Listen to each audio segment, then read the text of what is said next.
जळगावच्या आंदोलनामध्ये आम्ही फक्त जिल्हाधिकारी कार्यालयाचा गेट तोडला, यानंतरच्या आंदोलनामध्ये कलेक्टरला तोडू असा इशारा बच्चू कडू यांच्याकडून देण्यात आलाय।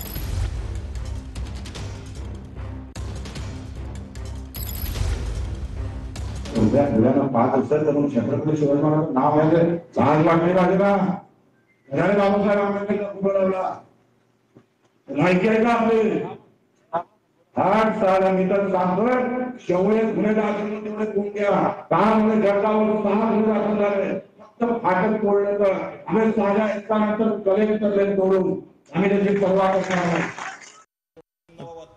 जिल्हा प्रशासन किंवा कुठलाही अधिकारी कर्मचारी बीजेपीचे सदस्य म्हणून वागत असन, ते लोकसेवक आहे हे जर विसरत असेल तर मग प्रॉब्लेमच नाही।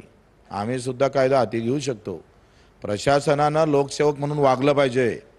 तुम्ही सत्ता आज आहे उद्या नाही आहे, दुसरी बदलू शकतं, पाठी तरी लावा ना बीजेपीचंच ऐकणार म्हणून।